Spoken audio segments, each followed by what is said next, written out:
For years, the West has been willfully ignoring the truth about the existence of an Islamo-Nazi element within the Muslim world. As the progressives actually work together with these Islamo-Nazi Muslims across the Western world in their joint goal to destroy the patriotism in nation-states as we know it. We've been told comforting lies that Islamic extremism is just a fringe problem, that jihadist ideology does not represent true Islam, that everyone must ignore talking about the connection between terror and Muslims because it is racist and that's Islamophobia, and that if only Israel would make more concessions towards our Islamo-Nazi enemies who have been killing us for decades, well, that will ensure that peace would magically appear. But thankfully today, something is changing. For the first time, brave Muslim voices are starting to speak out and tell the truth. And for the first time ever in our generation, we have a United States president, President Donald J. Trump, who actually understands the evil jihadi ideology within Islam. Remember what Trump told the Arab Muslim leaders back in 2017, standing in Riyadh, Saudi Arabia? He did not mince words. He told them that Islamic terrorism desecrates God's name. And he was 100% correct. Just watch this Pulse of Israel video to see for yourself, where we spoke about that exact speech in Riyadh. Now finally, a Muslim blogger is exposing the truth about Hamas and Gaza that the West refuses to acknowledge. Still today, majority of politicians, journalists, influencers, and this blogger's words are shaking the Arab world.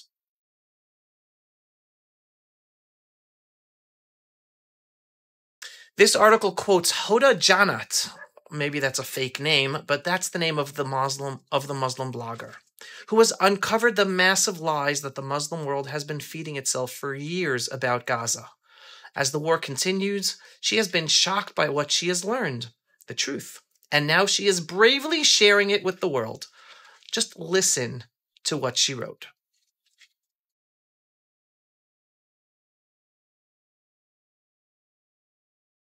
We suddenly discovered that in the Gaza Strip, where supposedly 2 million people live, there are 36 hospitals.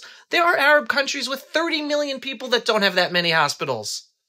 Next.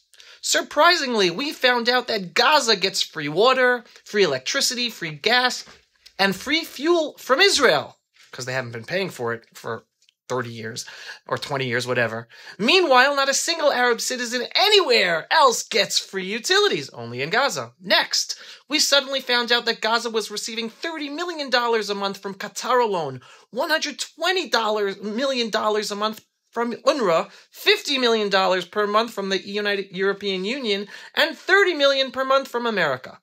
USAID, probably. Some Arab countries are drowning in debt, yet no one sends them a fraction of this money. What else? Suddenly we discovered that there is no siege on Gaza. The borders are open except from Egypt. Goods move freely and Gazans were traveling the world through Egypt before the war, those who were able to leave and pay. So what occupation are the world talking about? Next, unexpectedly, we found that Gazans live better than many Arabs in the region. Their leaders drive luxury German cars, live in mansions, and enjoy a standard of living that would make other Arabs jealous. Next, suddenly we discovered the media has been lying to us for years. The Muslim Brotherhood's propaganda machine has programmed us to believe in a false narrative about Gaza. This is a Muslim woman saying all this. Next, we have suddenly discovered that the children of Gaza are not innocent children, but children of terrorists armed with machine guns and suicide belts, undergoing Hamas military training. Next, we suddenly discovered that Gaza's schools, hospitals, and mosques are actually terrorist headquarters and ammunition depots with Hamas underground tunnels beneath them. Next, we found out that Gaza has a 500-kilometer underground Hamas subway tunnel network that Israel could only dream of having. Next, we suddenly realized that doctors and teachers in Gaza are actually Hamas terrorists, that Hamas stores rockets in children's rooms in family homes. Next, we found out that Hitler's Mein Kampf is a bestseller in Gaza, and that Hitler's portrait is found in homes across the Gaza Strip. Next, we have suddenly discovered that Hamas leaders are billionaires, richer than President Trump, while their people suffer. Let's be clear, everyone. Everything this brave Muslim blogger is saying, we have known for years. I have been talking about it for years. But the world has refused to listen. The Western media, the corrupt international organizations, and weak Western politicians all choose to ignore the truth about Gaza, Hamas, and radical Islam. And yes, many of them know the truth. They ignore it. How do I know? Because I work with people who've been giving all these people the truth. Instead, they funded it. They empowered it. They are all complicit in the terror war against Israel. And then all these world leaders and journalists demonized Israel for trying to defend itself. And let's not forget, the Biden administration is part of this evil system.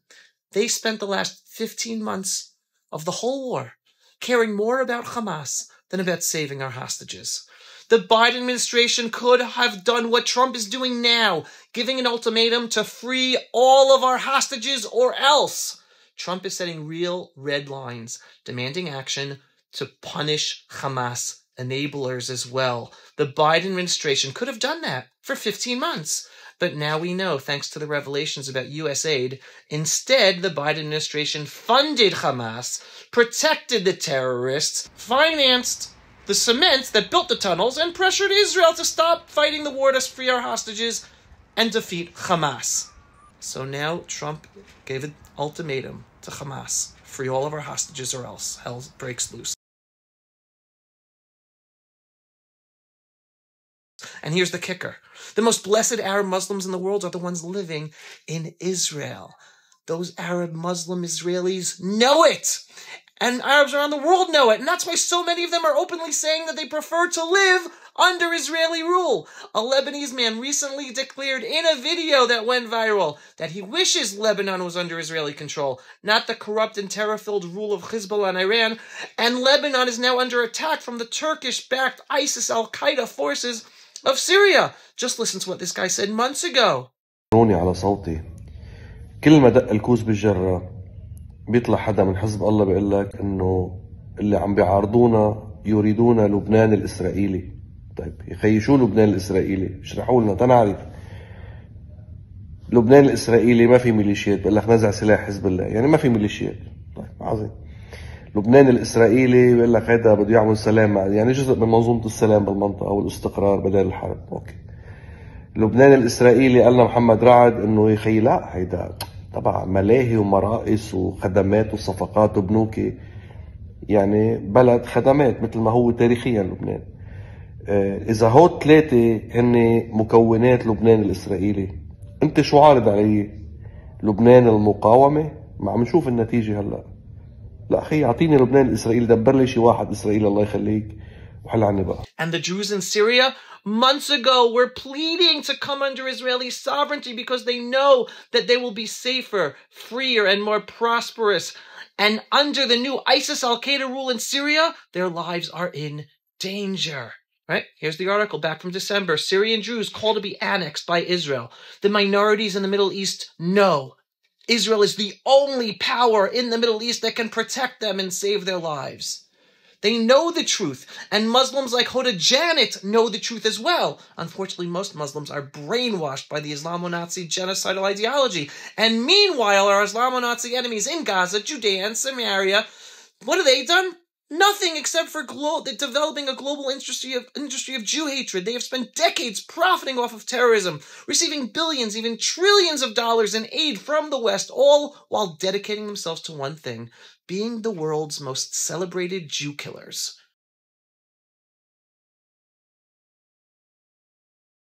But now, for the first time, we have a U.S. president who is putting a stop to this evil insanity that all the other Western leaders and journalists and humanists were allowing to happen.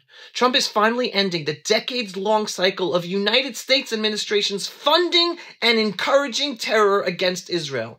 Trump is backing Israel to finish the job without apology, without hesitation. He said if we don't get all of our hostages back on Shabbat on Saturday, all hell will break loose.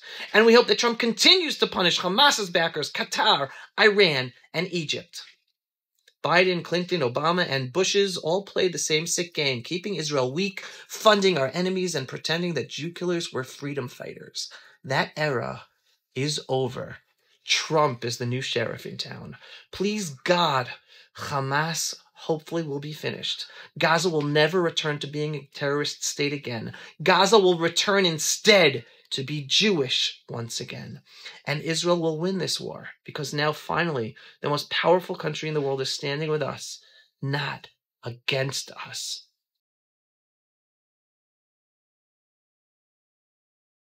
And that's so important to internalize. Until now, American administrations have worked against us, no matter how friendly they were, even the Bush administrations.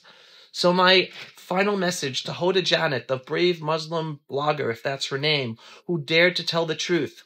God watch over you. You are speaking truth to a world that has been blind for too long.